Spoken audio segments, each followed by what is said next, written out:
হযরত মুসা আলাইহিস সালামের কাছে একবার এক যুবক এসে বলল, হে আল্লাহর নবী, আমি জীবজন্তু লালন পালন করি।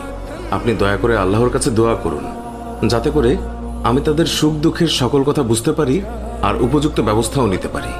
যুবকটির কথা শুনে মুসা আলাইহিস সালাম বললেন, সাবধান, এর থেকে বিরত থাকুন। এর মধ্যে অনেক বিপজ্জনক ব্যাপার স্যাপার লুকিয়ে আছে, যা আপনি সহ্য করতে পারবেন না। কিন্তু যুবকটি নাছোড়বান্দা, সে বারবার কাকুতি মিনতির সুরে একই আবদার করতে লাগলো। মুসা আলাইহিস সালাম বললেন, এটা মঙ্গলজনক নয়।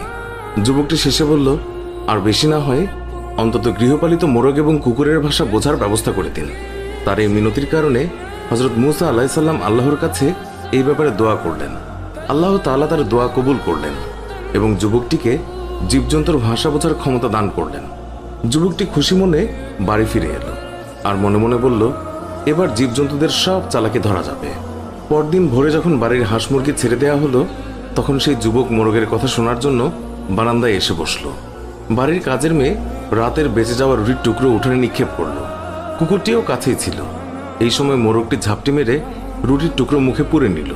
কুকুরটি প্রতিবাদের সুরে মোরগকে বলল, রুটির টুকরো আমার ভাগে ছিল, তুই নিয়ে গেলি কেন?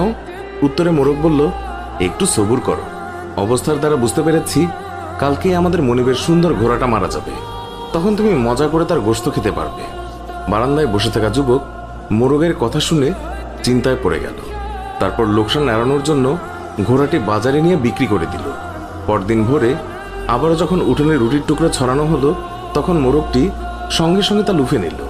কুকুরটি সেদিনও বঞ্চিত হয়ে রাগ করে মোরগকে বলল, ধোকাবাজ কোথাকার, কালকে রুটি নিলে, আজকেও নিয়ে গেলে, কই ঘোড়া তো মরল না, বরং মালিক তা অন্যখানে বিক্রি করে দিয়েছে। জবাবে মোরগ বলল, ঘোড়া সত্যিই মরেছে, তবে অন্যখানে। অধৈর্য হয় না, ব্যবস্থার দ্বারা জেনেছি কালকে মনিবের উটটি মারা যাবে, তখন তুমি মজা করে ইচ্ছে মতো খেতে পারবে। উটের মৃত্যুর কথা শুনে মনিব পেরেশান হয়ে গেল আর তৎক্ষণাৎ তা বাজারে বিক্রির জন্য পাঠালো এবং নিশ্চিত ক্ষতির হাত থেকে বেঁচে গেল। পরদিন ভোরে আবার রুটি ফেলা হলে সঙ্গে সঙ্গে মোরগ রুটির টুকরো সে লুফে নিল। কুকুরটি আজও ব্যর্থ হলো। তখন সে তাচ্ছিল্যের সুরে মোরগকে বলল, তোকে বড়ই প্রতারক দেখছি, প্রতিদিনই আমাকে ধোকা দিচ্ছিস। মোরগ বলল, ধৈর্যহারা হয়ে না হে বন্ধু, কাল দেখবে মনিবের গোলামটা মারা গেছে, তখন শিরনি ইত্যাদি করবে, তখন গোশত পোলাও ইত্যাদি অনেক কিছুই তুমি খেতে পারবে। মনিব মোরগের কথা শুনে বেচেইন হয়ে গেল। সে তড়িৎ গোলামটাকে অন্য একজনের কাছে বিক্রি করে দিল এবং বিরাট ক্ষয়ক্ষতির হাত থেকে রক্ষা পেল। আর মনে মনে ভাবল, এই জীবজন্তুর ভাষা বুঝে ভালোই উপকার হলো, এতে অনেক ক্ষতি থেকে বাঁচা গেল। কিন্তু এতে